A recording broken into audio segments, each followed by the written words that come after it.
Welcome into the live stream here from McCready and Siskey, powered by Rain Total Body Fuel. I'm Neal. That is Tyler. What it is, sir?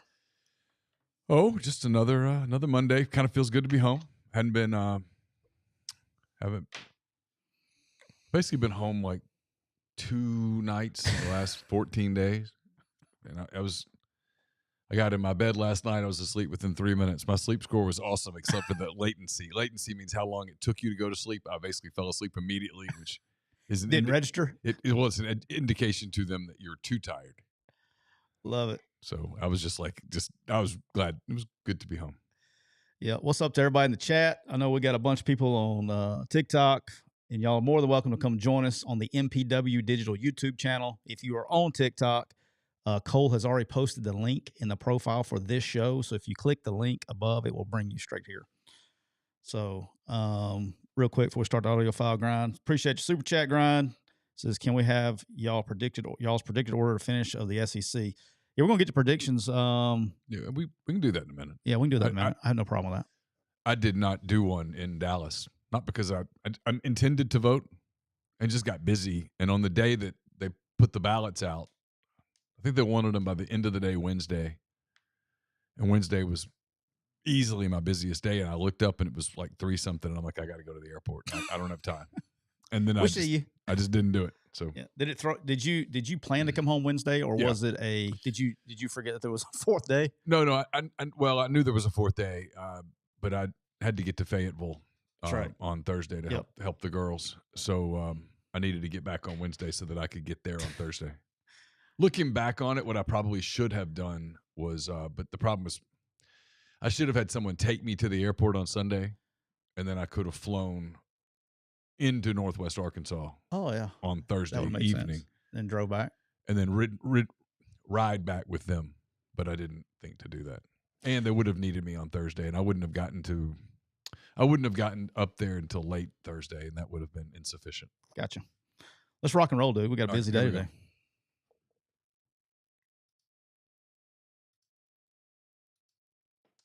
Welcome into episode 190 of McCready and Siskey, powered by Rain Total Body Fuel. I'm Neal McCready. That is Tyler Siskey here on this Monday. It is July the 22nd. All day long. 2024.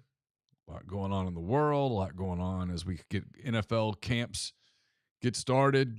College camps, still mostly about a week and a half away. I guess the teams that play super early in August probably getting rolling now, but the overwhelming majority of teams start with their camps next week. So we'll talk some football as well. But we're brought to you each and every episode by our friends at Rain Total Body Fuel. 300 milligrams of natural caffeine, BCAAs, electrolytes, zero sugar. It's got what you need to push the limits and achieve your goals. Check them out on Instagram at Rain Body Fuel to learn more.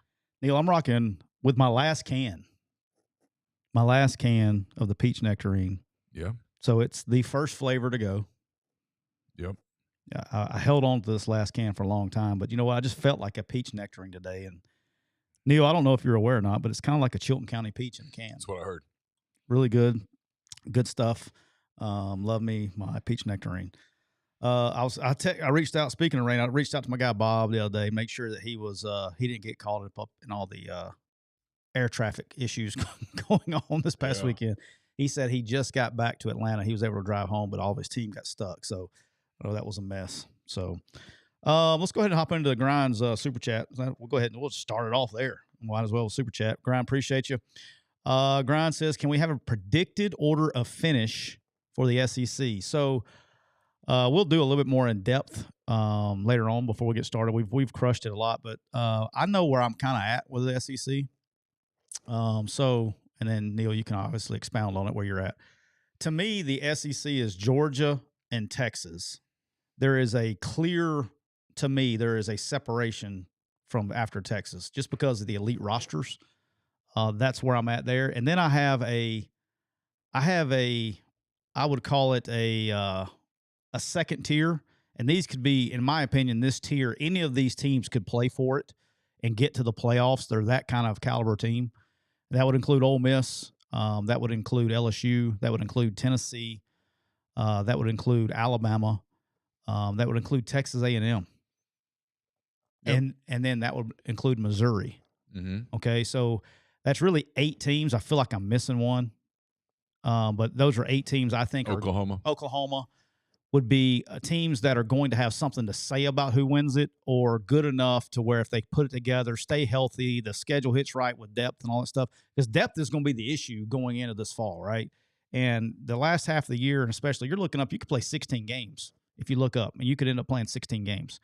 And you just, it's going to be a depth year, and with the portal and the way it's been going, a lot of people in the SEC have depth like they've used to have, right? 100%. It's why when people do the predict, and I do it too. Don't get me wrong. I'm not making fun of anybody.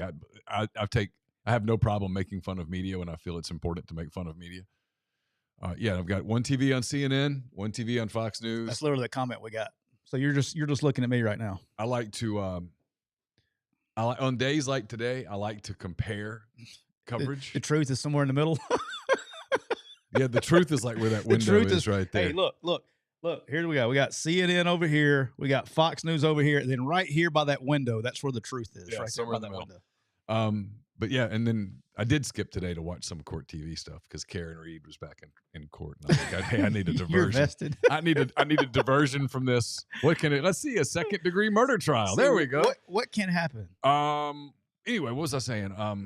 We're talking about SEC in depth. Oh yeah. I do it too. Like you're like, okay, let's take a look at the Ole Miss LSU game.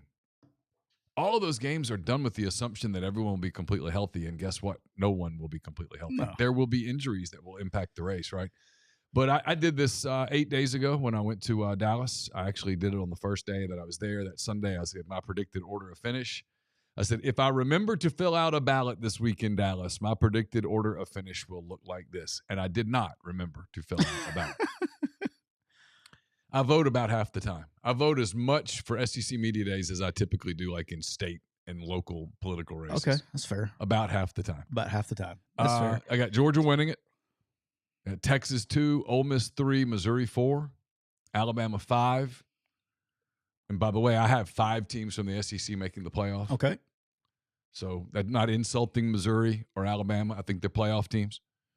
I got LSU 6, Tennessee 7, Oklahoma 8, A&M 9, Kentucky 10, Auburn 11, Florida 12, South Carolina 13, Mississippi State 14, my Razorbacks 15, and Vanderbilt 16. I think I've come to the realization. I think I'm going to adopt Arkansas as my team this fall. I think I'm going to be an Arkansas fan. You know how you adopt teams every once in a while? Uh-huh. I think I'm adopting the Arkansas Razorbacks. Why? Because I love me some Sam Pittman. I would like for them to win so he can stick around. Well, it was interesting. I went, no, this isn't on the agenda, talking to multiple people, meaning more than 2. Okay. Around the Arkansas program. They all said the same thing.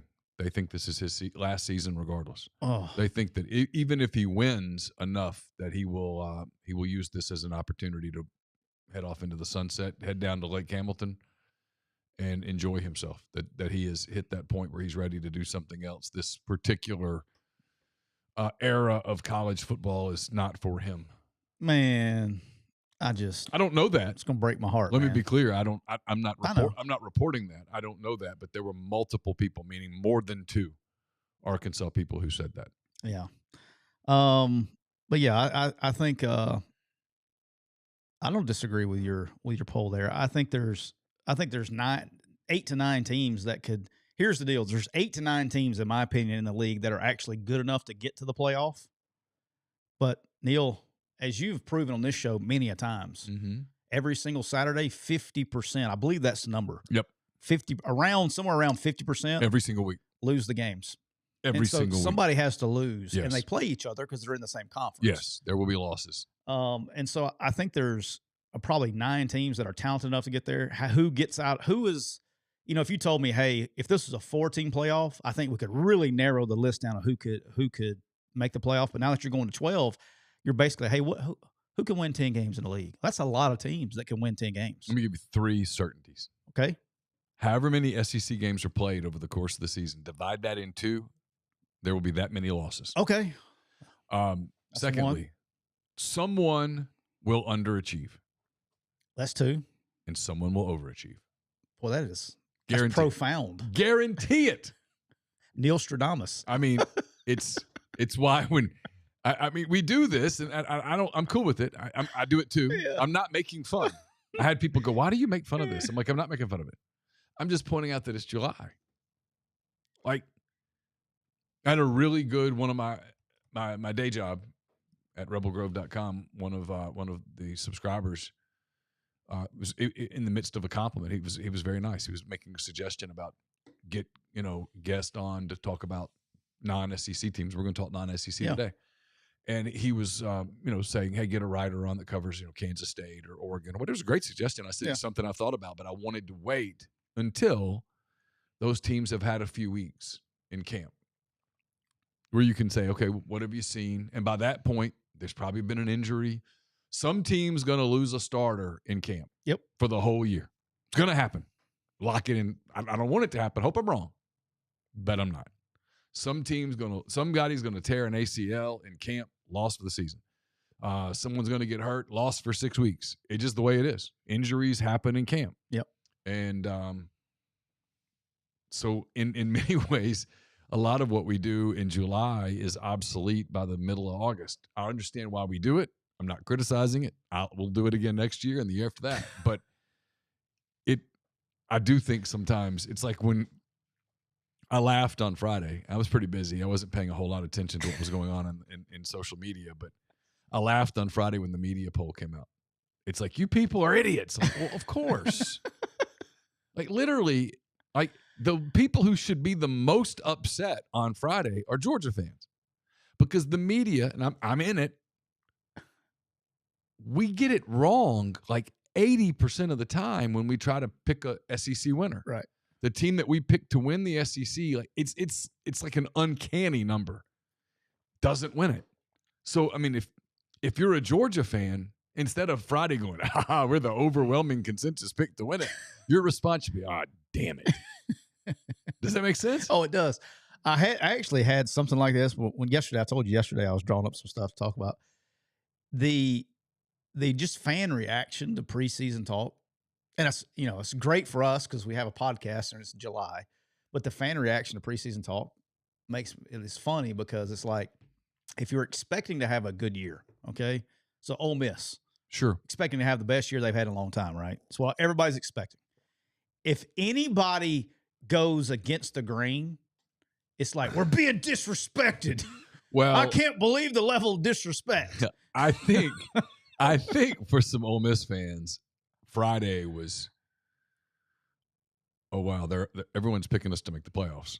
Like, literally everyone's picking us. No, hold on, hold on. So it's where and like 6 guys make the team, and it's like, where can we find some disrespect? It's like, get your pitchfork ready. Yeah. This isn't even all that genuine. But damn it, you screwed Jackson Dart and you'll pay. And it's like, well, I mean, and then when they don't get it, then when they don't get the disrespect, they look for the stupidest things to get pissed off about. Well, look, I mean, he didn't make the third team honorable mention all SEC media writers poll. By God. Yeah, it's what I'm saying. I do think it's one of the storylines for Ole Miss going into the season is that it's a program that in the past has gotten a lot of you were in it. Yeah. You probably were in the room when this got uttered. Which part? Well, a little bit of us against the world. No one believes in us, but we can believe in us. Yeah. What matters is what we believe inside this building. Blah, blah, blah, blah, blah. It's just typical boilerplate motivational stuff. This isn't a criticism, by the way. It's not at all. But this year, dude, I talked to a lot of people in Dallas. I didn't run into one. I ran into people who don't believe in Texas. I ran into people who don't believe in Alabama. I ran into people who don't believe in LSU. I ran into people who don't believe in Oklahoma, don't believe in Texas A&M. I ran into people who think Florida's going to be bad, people who think Auburn's going to be bad, people who think Mississippi State, Arkansas is going to be bad. I ran into lots of people who don't believe in a lot of things. I didn't meet one cat. And again, it wasn't because they're talking to me and they're like, oh, he's Mr. No, because they all know I don't give a shit. Every one of them believes in Ole Miss. Yeah. I mean, some they have a good schedule with a good team. Josh Pate today picked Ole Miss to play for the SEC title. I mean, there's a lot, and my point's not that all these people are right or all these people are wrong. I don't know. We'll find out. But when you typically get a lot of mileage out of no one believes in us and you have to find a new source of motivation, sometimes that can be a challenge. Absolutely. You know, and I don't think it's going to, let me be clear, I don't think it's a big deal, not inside the building. I do think for fans, it's a new adjustment. Because normally this time of year, you're finding a whole lot of media doesn't believe in you. And like Paul Feinbaum goes on a show in Oklahoma and says he doesn't think Ole Miss is going to make the playoff, and it's raised the pitchforks. Like, okay, so one person out of 1,000? You know, I mean, you know, everybody's picking them, so we'll see. Go stick with college football, Neal. I thought this was awesome, and a lot of people, it's not good enough, but I think it's great. It's been finalized that they are going to, I think it's September, it's either 7th or 14th. They are going to dedicate the field at Bryant-Denny Stadium and call it Nick Saban Field. Deserved. Well deserved. Yes. Makes sense. For him, it's fair. Yeah, I mean, okay. Fell completely fair. You know, he had a pretty good tenure there. He had a pretty good run. He was above average coach there. Yeah. He did a pretty good job. That was the single most bizarre thing the whole week. And I never got used to it. The visual of it, I would be in the big room or I'd be walking in the hall and I would pass by a room and there's Nick Saban. And you're like, why are you still here? Or why are you here yet? And then you go, oh, yeah, he's not there anymore. Yeah. He's here. And then, so he's in the room. Kalen DeBoer's up at the front talking about his team. And Nick Saban's back in the back sitting there for ESPN. And it was just weird. Like at one point, Josh Heupel was in the room talking about Tennessee, and Nick Saban's turned, and he's just listening and taking notes. And I'm like, I feel like it's like insider trading a little bit. It was like, no, it was like, but you're the coach. You no. Yeah. And just new world, you know. It was.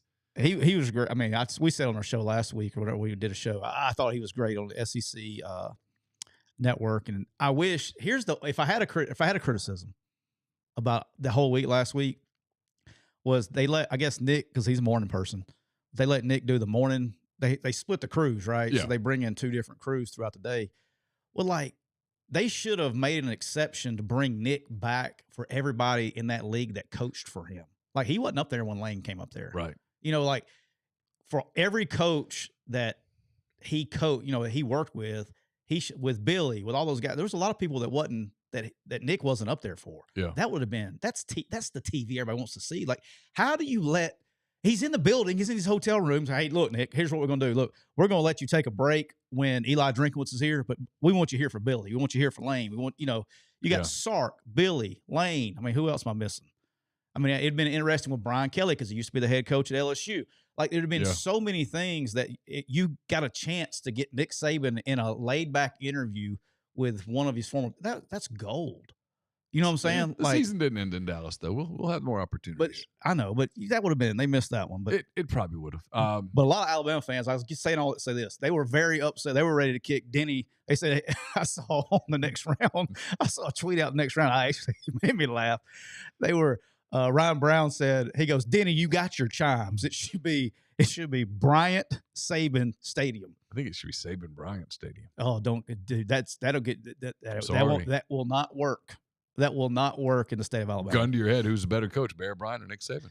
Well, you know, I'm partial. Nick Saban. I'm partial, but you still can't. I can count, dude. You've lived in that state too. I have. Okay, if you're over the age of 50 years old, they're going to say Bear Bryant. If you're under 50, because the people under 50 don't even remember Bear Bryant coaching.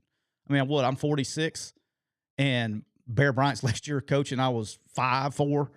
He died when I was in the 7th grade. He died January of 80. So I grew up an Alabama 83? Yeah, I grew up an Alabama fan, and I remember my dad picking me up from basketball practice at Glenview Junior High School and told me that Bear Bryant had died. Yeah.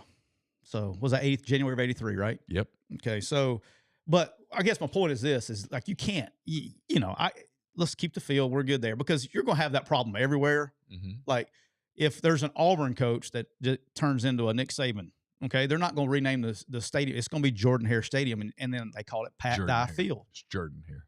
What did I say? Jordan here. Well, I mean, I played there. I can mess it up. I can mess it up. But you get my point. It's like they named it Pat Dye Field. You're not going to put Dye on the stadium. You know, it is what it is. Yeah. So I'm good. Nick Saban Field at Bryant-Denny Stadium. Yeah, I think that's awesome, though. I mean, yeah. On top of the bronze statue that he has outside the stadium already, he's had up there for many years. Yeah, I mean, every national championship coach gets a statue. Yep. So he's had it up there for a while. All right, which is for all of you new people is I did pocket watch. I grew up an Alabama fan. Both of my parents have degrees from the University of Alabama. I was born in Alabama. I absolutely grew up an Alabama fan. Roll Tide, Neal. Thought very seriously about going there. Got more scholarship money elsewhere.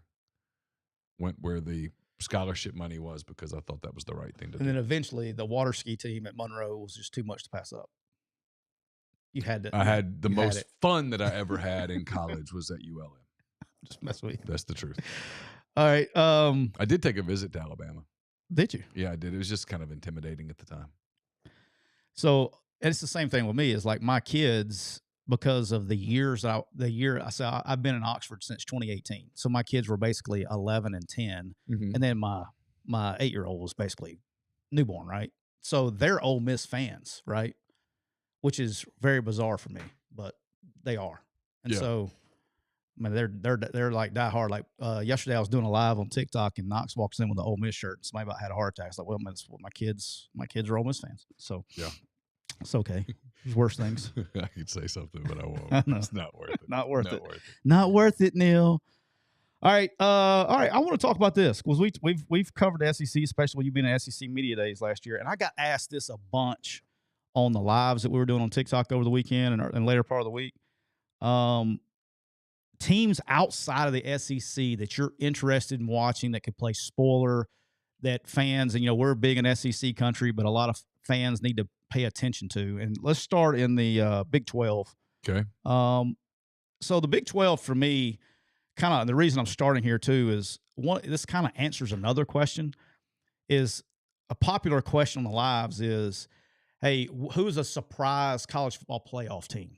Like, who is a surprise? And my answer to that, after I thought about it, was I think the surprise team in the college football playoff this year is going to be whoever wins the Big 12. Because Texas is gone, Oklahoma's gone. True. So now you have this vacuum. That is a fact. That is a fact. Yes. 100% fact. All right. Literally saw both coaches last week at SEC Media Day. Yeah, they're pretty cool. But you have this vacuum of power that's left, right? And and everybody's going to fight for it. I guess the common sense, if you said, hey, pick a favorite of Big 12, everybody's going to pick Utah, right? But this is where I think your surprise team is going to come from. It's going to be who wins the Big 12. And so if you ask me a surprise team, a team out of the Big 12 that I'm all in on watching this year, and I think has a realistic logistics. I've been working on logistics. Has a logistical chance? Yeah. Logistical chance. They do. They can fly there. I mean, they could get there. They could get there. It's possible. A realistic. I've been working on logistics all morning. ULM has a logistical chance. Yeah. Is the West Virginia Mountaineers. Okay. Garrett Green is probably I think he's a top 5 quarterback in the NCAA. So they have the quarterback. They have the experience returning. A ton of starters coming back. I would watch out for West Virginia. They would if you take Oklahoma out of the mix last year, they lose a close game. They lose on a Hail Mary to Houston, and they get beat. They got beat by somebody else pretty good. But besides that, they were close last year. If you look at the teams they played, I think you could see a West Virginia possibly sneak up and win the Big 12. They played a lot better on the road last year. And then on top of that, when you traveling to Morgantown from everywhere else is very difficult because they're kind of outlier. So if they can play well on the road and just hold home court, they have a chance because they have the offense to do it. So that would be my pick in the Big 12 is to keep an eye on the old West Virginia Mountaineers. The one that I just never count them out because they've been so consistent over the years. And last season they lost to South Alabama, and then after that got really consistent and won a bunch of games. I'd keep an eye on Oklahoma State just because I think it's safe to always keep an eye on Oklahoma State. And they have a ton of starters returning. They have the culture. I'm a big Gundy fan. I know a lot of people don't like him. I do. I've loved him ever since I'm a man. I'm 40. Ever since that, however long that was ago, like early 2000s. Here's the thing. He's awesome. I really like the guy. The sport is supposed to be entertaining. He is entertaining. It's supposed to be fun, and he's fun. Yeah. he can be a little different, and that's okay. The sport needs some different. You know what? Speaking of Gundy, you know the thing he had. Ollie Gordon got in a little trouble. He did. DUI. And people were killing Gundy on the way he was answering the. This is what irritates me about the media. He got crushed for the way he answered that question. Just one thing. It's the only thing, Neal. That's the only problem I have with media. But he got crushed for that. But yet, you want him to come give you the soundbite, and he could have very easily got on that microphone and said, "We handle everything internally." Yeah, which is what 99.99% of the coaches would have said. But he gave you the soundbite. Yeah, he gave you what you were wanting, and then you turn around and killed him for it. Yeah. So here's hand raised guy for anybody in the media. If you want a coach to show you their personality, which is what you all want them to do, yes, don't kill them when they give you the personality. That's my pet peeve in life. Don't ask me my opinion and then bitch about the opinion that I gave you. Just be thankful that you got my opinion, which what you asked for. Yeah. That drives me nuts.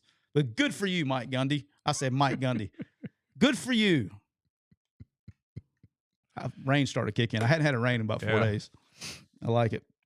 But yeah, that's my Big 12 team. Let's hop to the ACC, Neal. The Atlantic Coast Conference. All right. Feel like we got juice. All right, here's where I'm starting with ACC. All right, so everybody's going to tell you about Clemson, North Carolina, Florida State, Miami. Okay? You can throw NC State in there. I think they're going to be good. I do too. There's two teams. I picked one, but there are two teams that people aren't going to talk about as much that people need to pay really close attention to. Okay. Okay? The one I'm picking to be check them out, watch for them. It's going to be the Virginia Tech Hokies. Oh, okay. Virginia Tech has the most experience returning in college football. 22 starters coming back. Oh. On a team that kind of got hot towards the end of the year. They did. Okay. Played well at the end. They had 11 offense, 9 defense, all offensive players coming back, 9 of the 11 defensive players and their 2 specialists coming back. So 22 of the 24 possible starters coming back. Me and Grind are on the same page today. We had the same Big 12 spoiler. I just saw it. And now we've got the same. I don't disagree with that. We've got the same ACC spoiler. I don't disagree with that. I'll follow that when you get through talking. The other team I was going to talk about in ACC is Georgia Tech. Oh, I've heard that from a few people. All right, Georgia Tech is going to be better. They played in Oxford last September. And when I say this, I don't mean it like they weren't bad. I mean, they weren't bad. Like they posed problems. They were pretty good. Yeah. They did some good things. Haynes King is going to be back, and he looked like the quarterback you expected him to be in Texas A&M. Mm-hmm. Now, he got beat out by Connor Wegman and left, whatever. I mean, I get it. But I'm just telling everybody. Yeah. I'm just telling you, week 0, Neal, we got a game in Dublin, Ireland. And the Georgia Tech Yellow Jackets are playing Florida State. Oh. Week 0, 11 a.m. Mm-hmm. First game out the gate. Watch out for my Yellow Jackets. Watch out. I'm just telling you, if you're a Florida State guy, don't just chalk up the Dublin to Ireland. I'm just telling you. You better watch out. Georgia Tech and Virginia Tech both will have something to say about who wins the ACC. Because they're going, similar to Florida, they're going to beat. Do I think they're going to win it? No. But they're going to beat somebody who's trying to win it. Yeah. Mine's SMU. Let's go. My team to watch. Let's go. Neal, have I told you this? New Quick You clients. Oh, how about that? How about that? Yeah, let's go. Smooth. SMU's interesting. You know, they were more than competitive in the AAC. And I'm not sure there's a hell of a lot of difference between AAC and ACC. In fact, there is, technically there is one A and one C off. Well, it's true. I stand corrected. I do. That's it. Yeah, I walked into that one. Hey, when you speak of me, here comes the curveball. When you speak of me, speak well. I'm watching SMU a little bit, year 1. All right, so they are going to be a force to reckon with. Do you know why, Neal? Because they got the coin. They have made the investment. Yes. They will be right. And then I get a lot of questions about Rhett Lashley. Hey, will Rhett Lashley leave and go here? No. Why would he? Look, I'm telling you, SMU's a top 5 job right now in the NCAA. Oh. SMU is a top 5 job in the NCAA. Ask me why, Neal. Well, I mean, I know why. Well, one is you got as much coin as the rest of them. Okay, that's one. Two is top 5. Let me tell you what. One, you're at awesome area of Dallas, by the way. It is awesome. It is awesome. And then you're going to a league, and from a fan perspective, you're on free roll, man. You're going to the ACC. They're going to free roll you a little bit because hey, they're not expecting you to go win the ACC year one. And so you got all the money to go recruit with. You're on a free roll, and they got money. Let's go. Like, what are we doing? Top 5 job right now. Wow. SMU, if you wanted a hot take today, there it is. There it is. Hot take. SMU, top 5 job. Top 5 job in college football. In college football right now. Interesting. It's a Power 5 job that has low expectations and a lot of money. Yeah, no, I mean, it's from a coach's perspective, it's a top 5 job and a great place to live. I said this earlier. And cool unis. They do have great uniforms. I said this earlier. Having SEC media days in Dallas, I told a couple of SEC people this. I'm like, you should think about making this permanent or semi-permanent. Yeah, they're going back next year. They're going back to Atlanta, and then the rumbling was that there's going to be an Atlanta, Nashville, Dallas rotation, and then there was some Houston buzz. The SEC really wants to get into Texas. Like a lot. A lot of money in Texas. A lot of coin in Texas. Yeah. A lot of coin. All right, Neal, let's hop over to the Big Ten. Okay. Iowa. Neal, you're Hawkeyes. Neal. Hawkeyes. That's not a bad take. I know you're trying to be funny. Current ference. Iowa. All right. So I had this discussion today on the live. All right.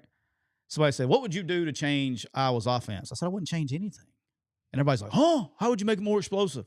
Here's what you got to understand about Iowa is Kirk Ferentz has found a way to win. And his way to win is ball control and be good on defense. I don't think Iowa could recruit I don't think they could recruit the athletes you need to go be an explosive offense. It costs a ton of money. I like the way they're doing it. I mean, I get everybody that hate on the offense and all that stuff, but they found what works for them. They're good every year. When have they been bad? When was the last time Iowa was bad? It's been a long time. You know what I'm saying? Like, they're never they found a way to win. They're doing something different. So I kind of hit the thing today. I'm like, hey, I like the way they're doing it. Here's Iowa's schedule, by the way. Illinois State at home. Iowa State at home. Troy at home. At Minnesota, September 21st. Then they get an open date. Got to go to Ohio State, October 5th. It's going to be a little salty. They come back, play Washington at home. At Michigan State.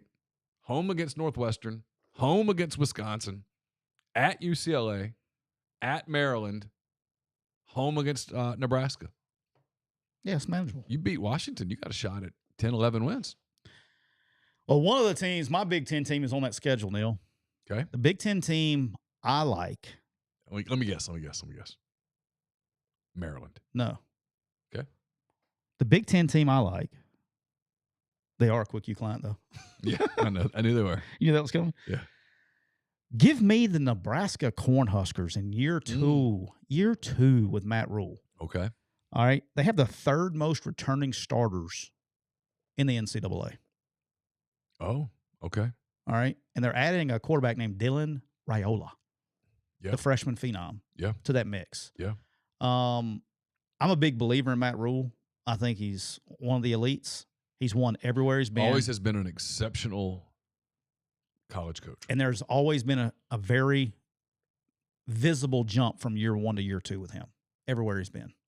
Temple, Baylor, and now Nebraska. He didn't get year 2 in Carolina, but, hey, that was the NFL. I think Nebraska is going to surprise some people in the Big Ten. Again, do I think they can win it? Probably not, because obviously you got Oregon and you got Ohio State, and Big Ten is tough, right? 20 teams. Yeah, I just gave you mine. I was joking, but I'm also being serious. Yeah, I would be serious on that too. They're going to be elite on defense yet again. They're going to be better at quarterback. They have this coordinator thing that was a big black cloud over the program is gone. They have a little more skill receiver this year, everything I've heard.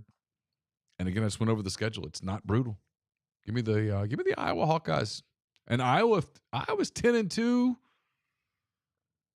You'd have a win over Washington. If you're 10-2 in the Big Ten, I view that as the SEC. If you're a 10-2 team in the Big Ten, you got to be more than in the discussion. And unlike in past seasons, you probably don't have to go play Penn State. Not Penn State. You probably don't have to go play Ohio State or Michigan in a Big Ten championship game where you get walloped.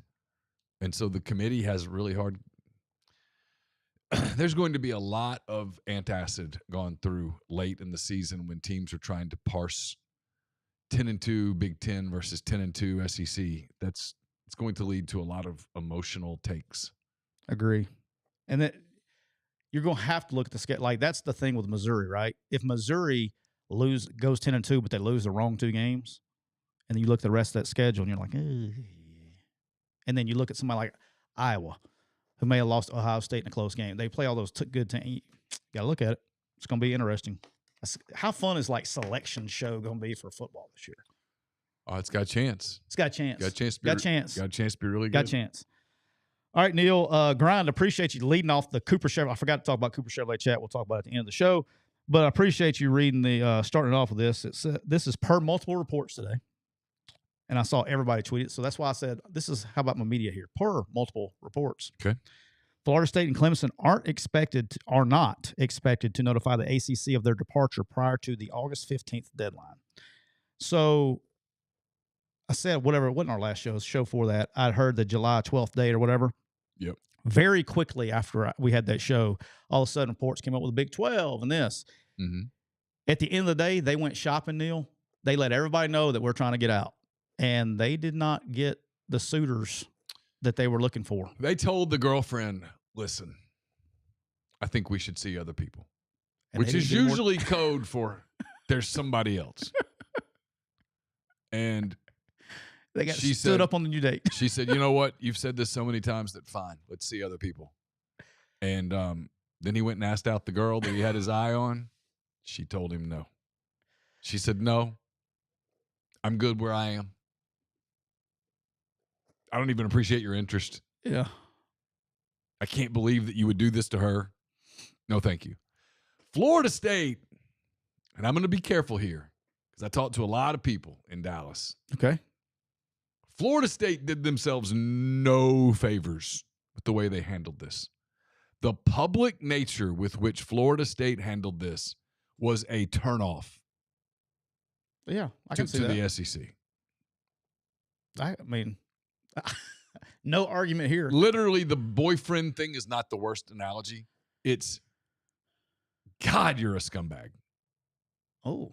It was, there's a way to do this, and they didn't do it right. And there's a reason that a couple of other ACC schools that are in the same boat, like, look, we'll take the girlfriend thing out of this. They're back in the deal where they're like in the room going, I don't know how we justify not getting out. They're Big Ten SEC money. And they're doing things the right way. Florida State hurt itself. Yeah. And then I get asked. And in some ways, Clemson did too.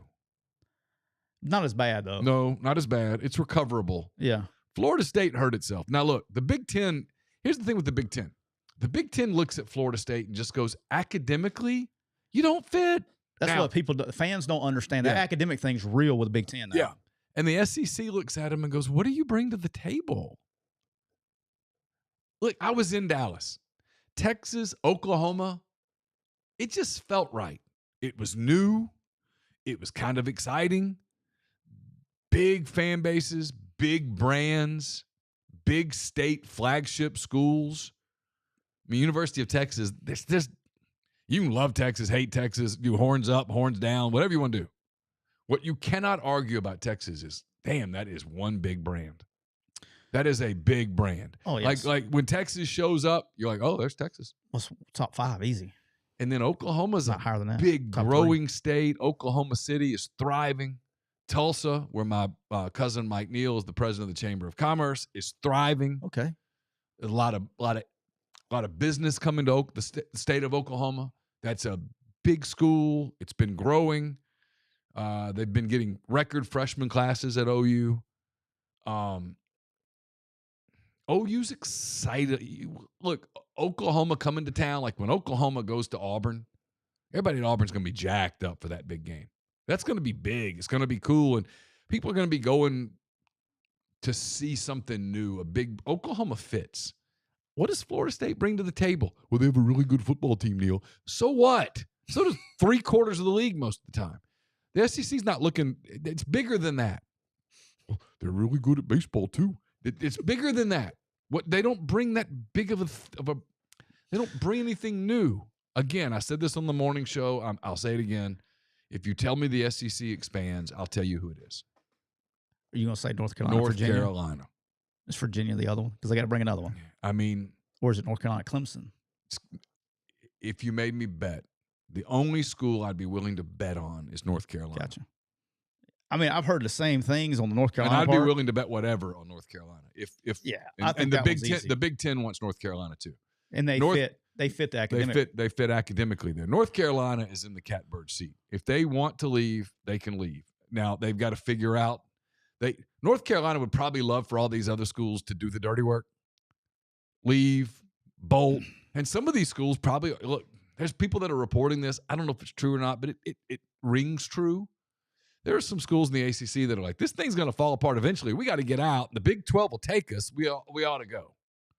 Now, the Big 12's talking about this venture capitalist thing, which is, hey, fellas, hey, you know how like when the Nigerian prince sends you the email, if you'll just send some money, you're going to, beware.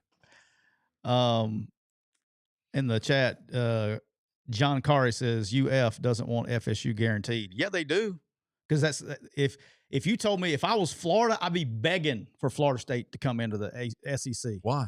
Because I don't have to play them as a non-conference game every year. Oh no, but you're not thinking. You're thinking too small right there. I'm just saying. But if I was a Florida fan, I would be begging for Florida State to come in. Florida does not want Florida State. If I was coaching there, I sure as hell want them in there because it's bigger than that. It's the prestige. It's the brand. I mean, Florida gets a lot of mileage off of we're in the SEC and these other people. But if you look at Florida, particularly football coaches at Florida, you got 4 non-conference games. 3 of your 4 non-conference games are Miami, Florida State, and Central Florida. You know who's attractive?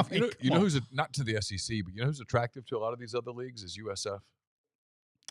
Research institution, big school, huge school. Lot of money. Getting to be that's one that keep an eye on for down the road. Yeah, that they're kind of they are the new Central Florida. Do you know what I'm saying? Like Central Florida is a huge ass school too, so they're kind of the new one there. I agree with that. All right, Neal. Let's hold off on the NFL till Thursday. Till Thursday. Okay. All right, we'll go over some NFL stuff on Thursday. You know what? That'll give a few days for NFL camp news to come out. Yeah, NFL camps are. We'll say this real quick. NFL. We got some NFL stuff we're going to talk about on Thursday. Give you a little teaser here. But pretty much every camp starts this week. The veterans report anyway. A lot of the camps have already started with the rookies and stuff like that. But your vets are going to start coming in this week. Today, tomorrow, yesterday, over the weekend. By middle of the week, by Thursday, we'll have. I think just about every camp will have started. So we'll talk a little bit more NFL on Thursday. All right. So this is the part of the show where. Let me say this before. Go ahead. Get rolling here. We don't have a life advice segment today. We're about to dispense some. I have some life advice for Kimberly Cheatle that I will pass out in a moment. Life advice presented by Cole Walters State Farm Insurance.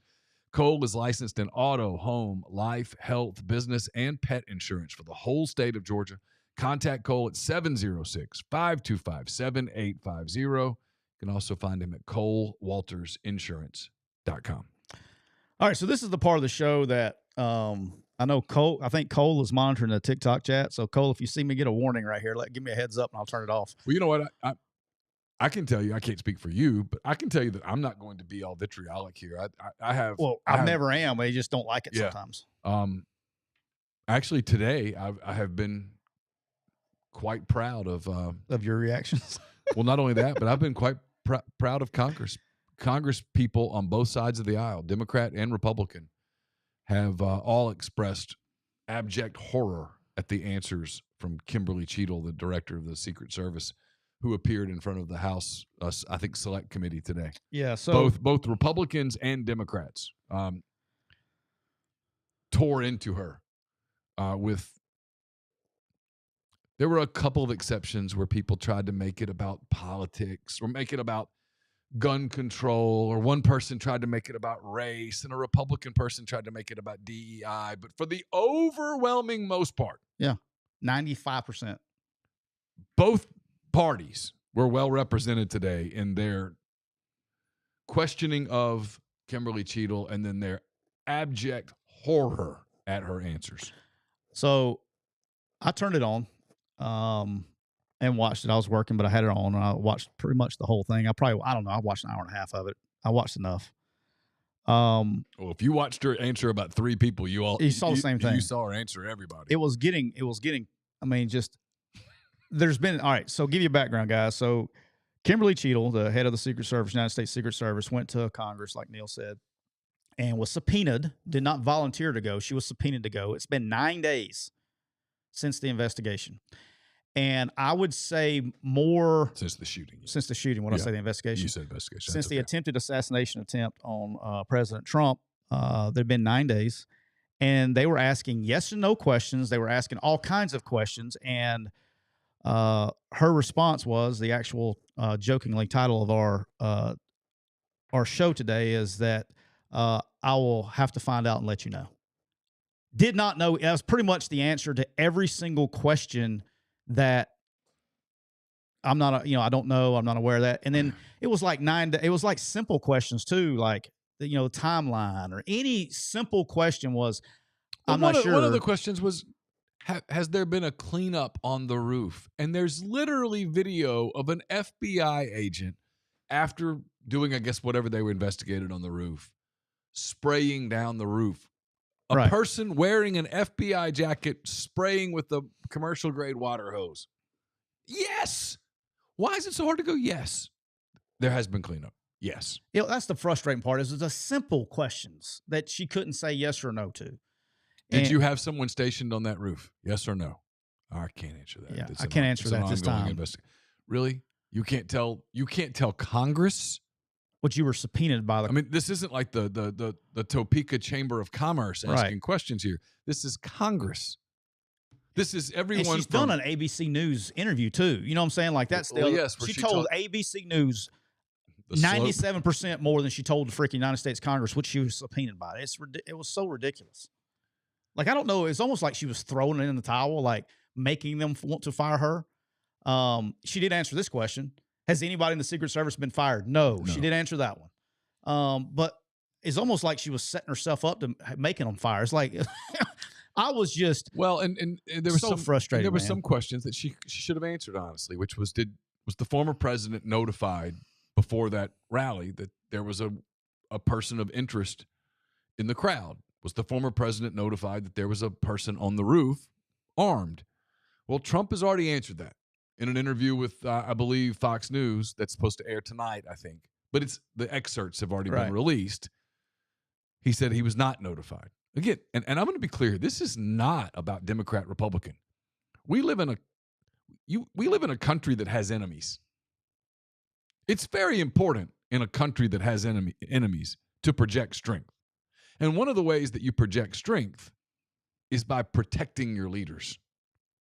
And so here you had 9 days ago the former president of the United States, at that point the presumptive Republican nominee, and according to multiple polls, the leading contender to be the next president of the United States. You have to protect him in the same way that you have to protect President Biden. You have to protect Vice President Harris. I think you have to protect RFK Jr., who's on the ballot and will be on the ballot in all 50 states and is probably going to get 8% of the vote, is the nephew of a former president who was assassinated and the son of a former attorney general and senator who was a presidential candidate who was assassinated. You probably ought to go. Someone ought to in a room go, hey, we probably ought to protect the Kennedys. Probably should. Just doesn't look good. That wouldn't look good. Someone in the room should easily be able to say, hey, look, we live in a very contentiously divided country right now. These people, however many people who have a realistic chance of winning this election, those people have to be protected. We can't be a third world country because we have enemies. And when you send a message to those enemies that you can't protect your leaders, you embolden them from a courage standpoint to go formulate an attack, to create havoc. Yeah. So, I mean, right now, whoever Harris chooses as her running mate, Harris, J.D. Vance, and Donald Trump simply must be protected. period. That is a bipartisan thing. And to the credit of Alexandria Ortiz, AOC. Yeah. She goes by a nickname so much that you can't even think of her. Cortezio Cortezio, whatever. She said that today. I mean, credit to her. I mean, she's on record as being vehemently opposed to Donald Trump. But she's also on record as, we can't have this. You want to defeat him at the ballot box if you're AOC, if you're the Democrats. You don't want his head blown off on national television being projected across the world. You just don't. Even if you think you do, you don't. See, my biggest problem with today in the Senate hearing, this is our congressional hearing, this is my biggest problem, is that right now, and just for the record, and y'all know I'm a big conspiracy theory guy, I do not think this is a conspiracy theory, in my opinion, yet. Okay? Boy, because today didn't help that. That's what I'm saying. Because I think with Trump, if Trump found, he'll know, he would find out a hell of a lot sooner than I would. He would probably say something, right? Or he'd make a way to have it be known. So with his character and how he is, I would go there first. It's right? possible, sure. All right.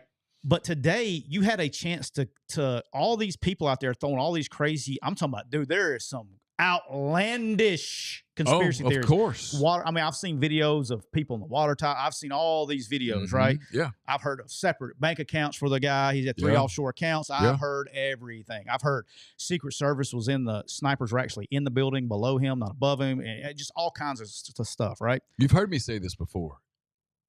There will always be something that fills the void of silence. They had a chance to kill it today. Yes. And you didn't have to be, it didn't even have to be overly informational. Just answer some of the yes or no questions. And basically, because we all know it's a colossal failure, which she actually, after being prodded by the congresswoman from South Carolina, she finally answered it was a colossal failure. So you had a chance to really just end all that stuff, but instead you just add fuel to that fire. And when do we? And she was like, 60 days. Like, can you? I can't. Not satisfactory. It's not how it works. Mm-mm. And you're not in this day and age. You've had 9 days. Do you know what kind of information? If you're running something, you know everything that happened. And you're being subpoenaed by Congress, and it could be as simple as, hey, this is a closed door, whatever it is, but it was just terrible. As many resources as they have at their disposal to investigate this. If the shooter acted alone, and you can prove it, you should be putting that information out right now. Now, the problem with that, right, if the shooter acted alone, if the shooter had no help, and again, I'm not going down the conspiracy path.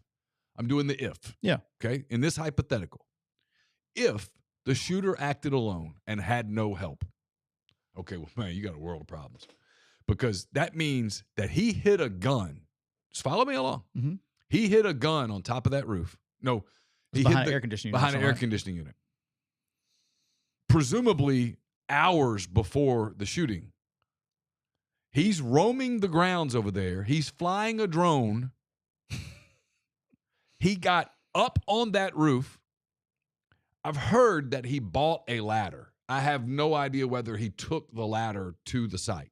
There's some gaps in reporting. Yeah. I read, I think it was the New York Times reported that earlier that day, or Washington Post, one or the other, that he bought a ladder at a Home Depot.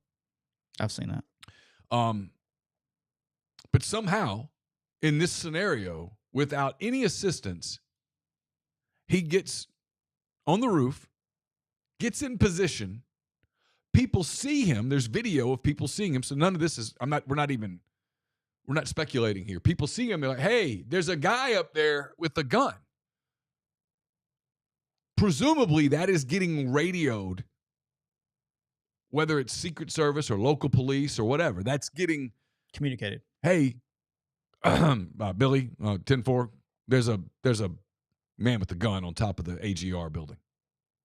That's so 150 yards from the president. Protocol, from what I understand, would be that your protectee, in this case Trump, you'd say, hey, Mr. Former President, we need you to hold tight for a minute. I know you're scheduled to go out at 6.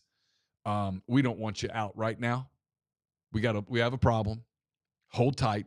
We're gonna clear the area of this problem, and then you can come out. That didn't happen. So begs the question, why did that not happen? So we're back to where we were the other day when we did the show. And at some point, man, you just have to be accountable, right? Yeah. You failed. It's failure. It's just failure. And so you have to come out and go, instead of, there's no room for the Secret Service to cover their ass right here. Say, we failed. People should be responsible. When the head of the Secret Service resigned when Ronald Reagan was shot in 1981, it can't happen. It's just can't happen. There is no margin for error. It's not like a football game where hey, we blew a coverage. It happened. We'll go back out and fix it. No. I mean, you can't blow the coverage when you're protecting the president of the United States, or in this case, a former president of the United States who has, as of that day, this is not a political comment, had and has a legitimate chance to be the next president of the United States. He had to be protected. So how did that happen? There's no answers for that. And when there are no answers and there is no accountability, she did answer one question. How many agents have been fired? None. What? No one's been fired? She was asked if she was planning to step down. She said, no, I'm the right person for the job. So there's no accountability, which then starts to fuel conspiracy theories. Yep. And right now in our country, we don't need conspiracy theories. It's the last thing. But I understand, while I've had people send me videos. I was in Fayetteville on Saturday and went for a walk. We stayed at an Airbnb, not too terribly far from downtown. And so I walked to downtown and walked around. I was listening to it and listening to I was getting some exercise in. And it has this, I think, fairly crazy theory that I don't buy. Honestly, it's too complicated, too many people. I don't buy it. But that stuff takes on, we should have learned this by now, right? That stuff takes on a life of its own when you can't explain something as simple as, and really this is the ultimate question. You knew there was a shooter on the roof. You let the protectee go out on the stage exposed to that shooter. Why? Because if you can't explain why, it starts to look like, well, we did it because we kind of wanted to see what would happen. And that can't happen. And do I think that? Do I think that they went, hey, everybody, there's a shooter up there. This might be our answer. I don't. I think in large part because I just don't want to believe that. Because if you go down the path of believing that and you get to a place where you do believe that, I mean, you just don't trust anything. You have to become paranoid about everything. Everything. But today did no favors. Today, if I'm a conspiracy theorist, today was fuel. Oh, yeah. I mean, can you imagine? I even looked at it. The feeds will be crazy after today. But where I get a little frustrated. Ronnie says it's only been 9 days. He's being funny. Oh, okay. Yeah, he's being funny. Yeah. I mean, I'm not saying they should release everything. If maybe you don't have everything out yet, but you should be able to answer that question. Did you know there was a shooter on the roof? Because if the answer is no, we didn't know. How the hell did you not know? People are screaming it. Yes, we knew. Well, then what was the decision-making process in sending your protectee out there? I don't know. I'll have to get back to you. It's not about Donald Trump any more than it would be about Kamala Harris had it been her. It's not about that. It's about the fact that is, it's just a fundamental thing. I mean, we have, like I said on the morning show this morning, it's what really disturbs me, listening to smart people talk about this. We have legitimate enemies right now. Yeah. We have legitimate enemies that want nothing more than to tear apart the fabric of our country. And assassinations are good ways to tear apart that, because that would be, you'd have a lot. Joe Biden won the last election. Got a lot of votes. The most votes in the history of American politics. Donald Trump got a lot of votes too. The second most votes in the history of American politics. It's just not some fringe Green Party candidate. Not to take any shots at the Green Party, but this is not some fringe candidate. This is one of the most recognizable people in the world right now. Yeah. And for someone to get that close with there has to be an accountability, and the fact that here we are 9 days later, and not only is there no accountability, but she simply can't answer the most simple elementary questions. It's inexcusable. 9 days later, but I don't know I don't know all the details. I have to get back to you. It's I don't know. I continue to feel patronized about the whole process.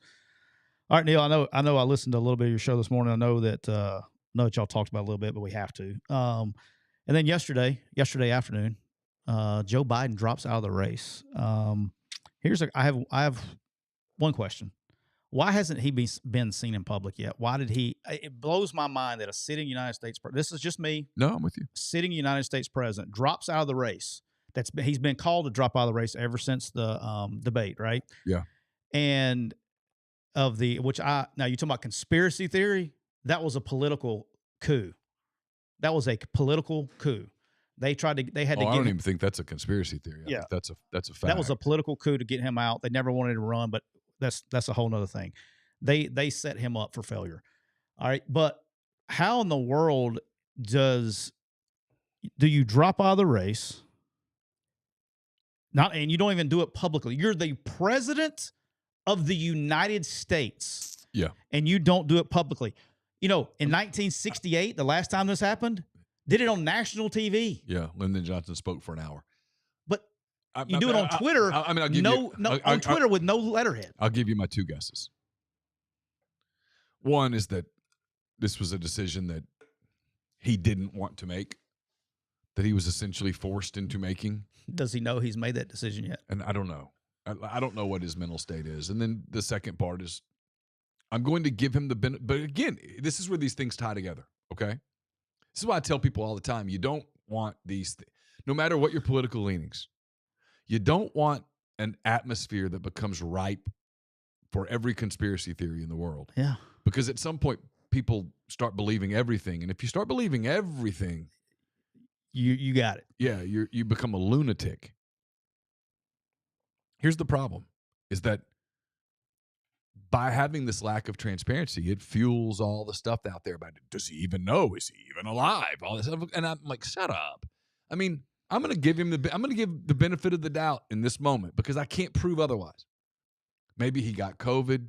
Maybe he genuinely got COVID. And for 82-year-olds who have pre-existing conditions, COVID's a booger bear. Maybe he's in no condition to speak.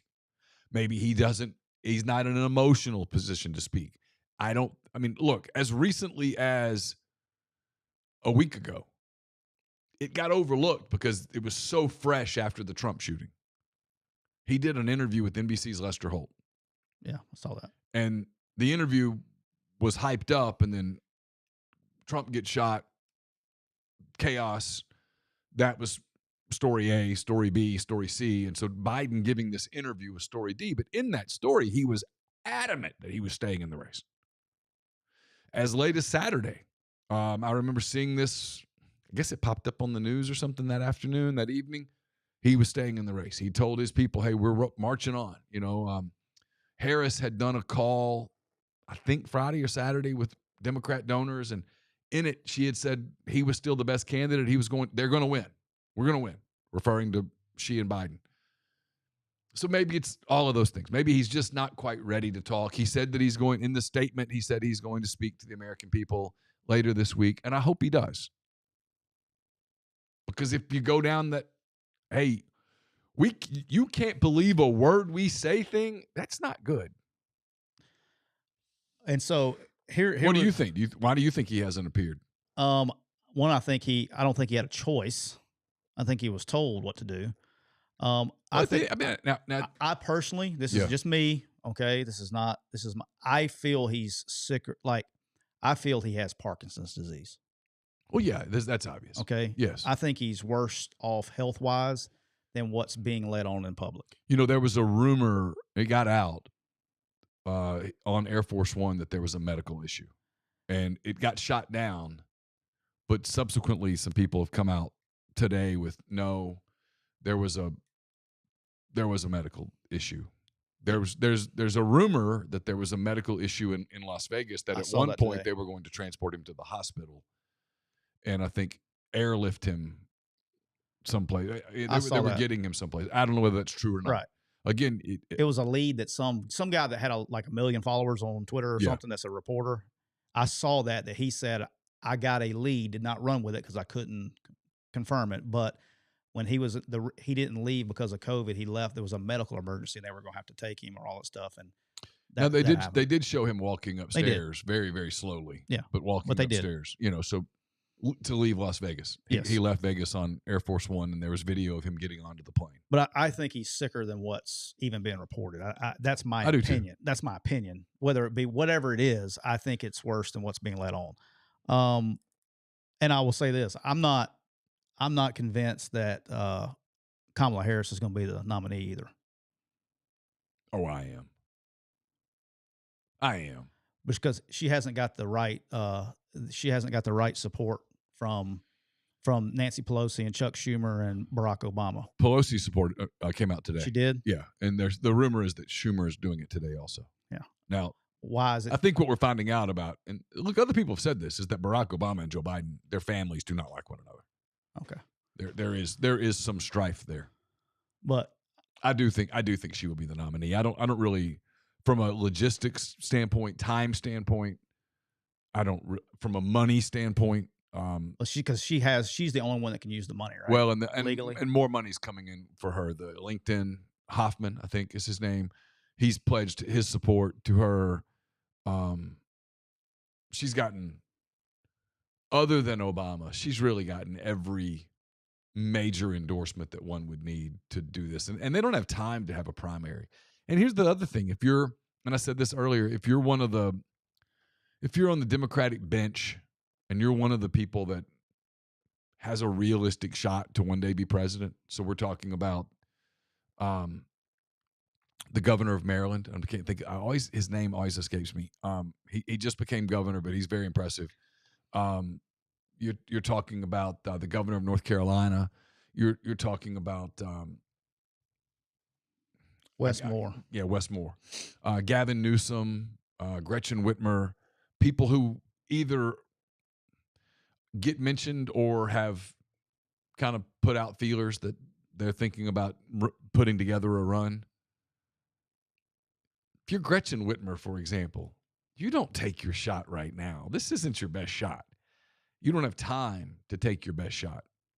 And you don't want to run. I mean, look, Trump's 9 days removed from this iconic moment. Now, I think Trump's response in the last 24 hours to Biden and then to Harris is, if I'm one of his people, I'm like, oh God, here we go again. It's so crass. Like, be disciplined. You have so many policy things. Like, look, there's ways to attack Kamala Harris without going after her personally. I mean, right? She was the border czar. That's what Biden called her. She was the border czar, and the border's a mess. And the border is a subject that American people care about. A lot of young American people care about the border. The economy's not in the best shape in the world. She's been on in the White House for 3.5 years. Go at her on the economy. There's a credibility issue with you. Just recently we're still telling people that Joe Biden's the man for the job, that he's sharp as a tack, and you're around him all the time. And obviously that was a lie. Why did you lie to the American people as a person who was a heartbeat away from the presidency? Those are the things they should be going after, not doing all this stuff where they call her names and all. It's what he does that turns off so many people. It's why when I've heard people all day today going, Harris has no chance, I push back and go, yes, she absolutely does. Let me ask you a question, because I'm genuinely curious about this. So I've seen this reported several places, but there were like 9 states that they can't change the ballot, or like, how do they get around that? I don't know. My guess is that they'll find a way and they'll get around it. She'll be the Democratic nominee, and she'll get on the ballot. And look, I think it's going to be a really close race. I don't think it was going to be a close race with Biden, and I think the Democrats knew it, and they pivoted. I think the Democrats knew that the scenario in which Biden stayed on the ticket, there was going to be this massive enthusiasm gap. There was going to be a massive financial gap, and that they ran the real risk of not only losing the White House, possibly in landslide fashion, but also losing the House, losing the Senate. And they pivoted. Now, did they pivot too late? I don't know. I kind of think, look, I think they also have another problem. They've been running for years, they being the Democrats, on democracy is on the ballot. That's become a catchphrase for them. Democracy is on the ballot. Meaning that if you vote for Trump and Trump wins, Trump is going to usurp democracy and he's going to turn the presidency into a monarchy. I think that's ridiculous. There's no proof of that. He's literally served as president for 4 years and walked out the door of the White House on January the 20th. You can talk about J6. We can get into all that. I don't really feel like it right now. But the Democrats' problem with that is that, okay, you knew you had a compromised old man as your president. And instead of having an open primary season and going through a democratic process, you stopped it. You got him all these delegates. You basically said, hey, there's not going to be a democratic process. It's hard to then turn around and go, but we are very concerned about democracy. When you don't have the process. When you didn't have a process. Now, in fairness to them, I don't think until the debate on June the 27th, I don't think they thought anybody other than he would be the nominee. And so in those situations, it wasn't like when George W. Bush ran for re-election, there was a big primary process. When Bill Clinton ran for re-election, there was no challenger. When Barack Obama ran for re-election, there was no big challenger. There was no big challenge when Ronald Reagan ran for re-election back in the 80s, 84. It's not like anybody was like, hey, you're going to take on Reagan here. Walter Mondale said, hold my beer and watch this. I mean, but he was the Democratic nominee. I'm talking about other Republicans, or in the case of Clinton and Obama, other Democrats, right? So I get it. But my point is there's ways to kind of, quote, attack her without getting character super personal.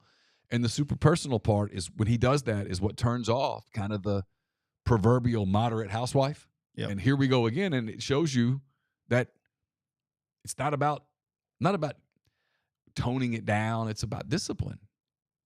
Yep. You lead. What you need to be doing right now is make it a football analogy. Now's the time to run the ball.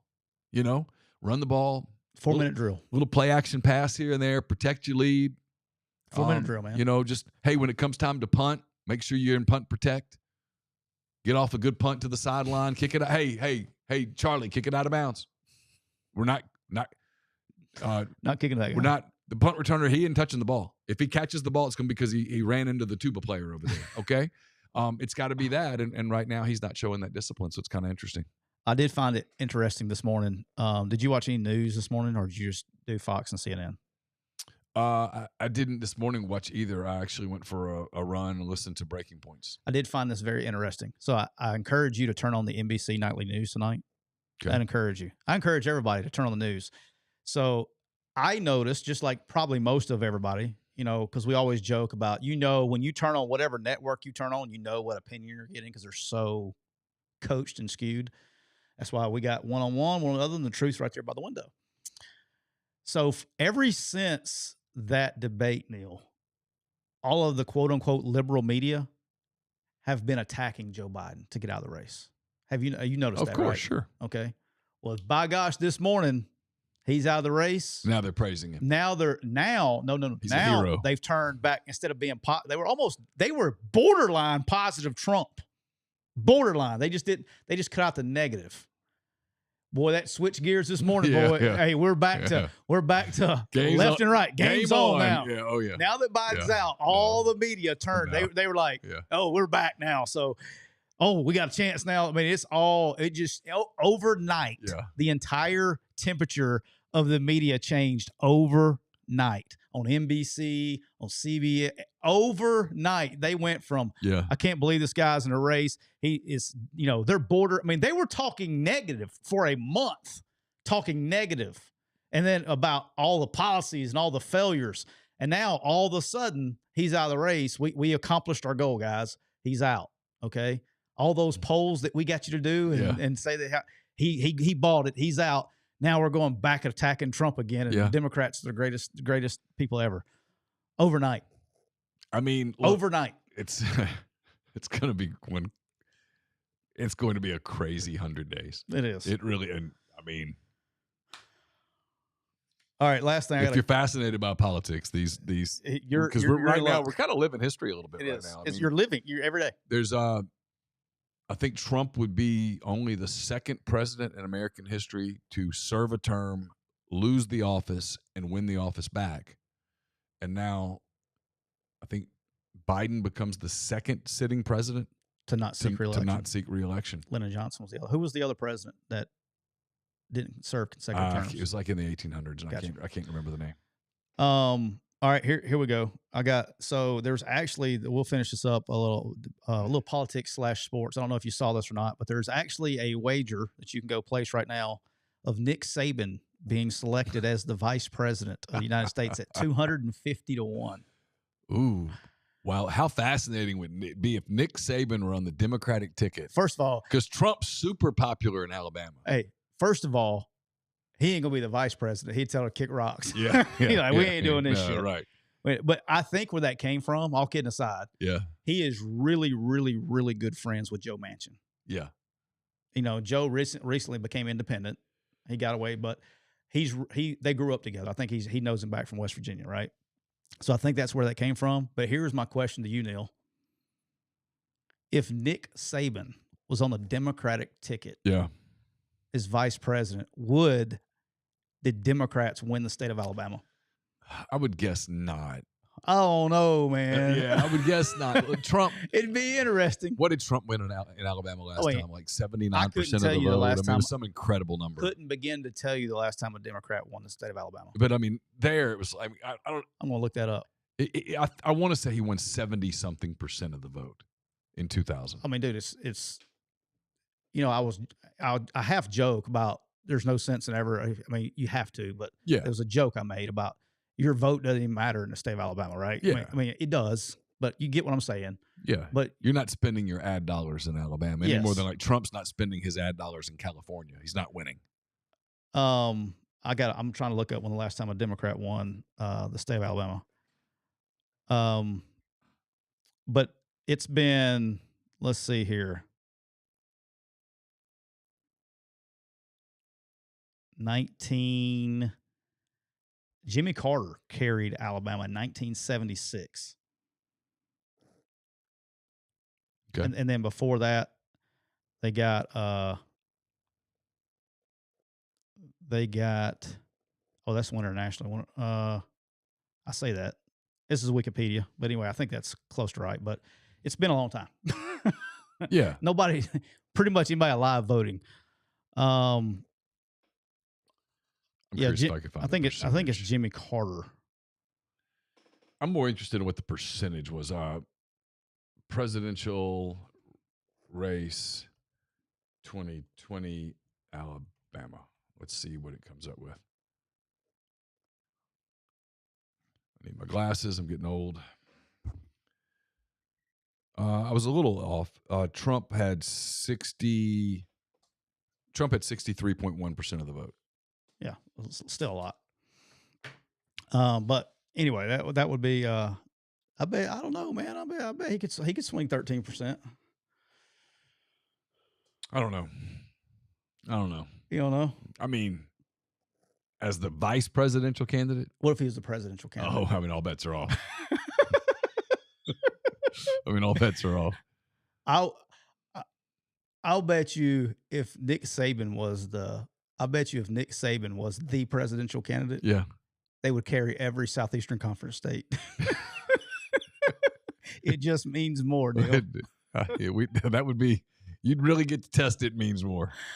Oh, you'd get to test it just means more. That would be like, okay, well, we're about to find out what it means. Do you know how much money I would pay to watch a presidential debate with Nick Saban on the stage and him getting after somebody else's ass and let the world see it. Like, hey, I don't give a shit about your fucking porter policy. This is what we're gonna do, and you're going to like it. Do you understand me? I would just die. I'd be crying, laughing. That would be must see TV to see him on a presidential debate. That'd be great. Pretty interesting line right there. Harris campaign raises record-breaking $81 million in the first 24 hours. That shows you. I mean, ultimately the money talks. Ultimately, the money talks.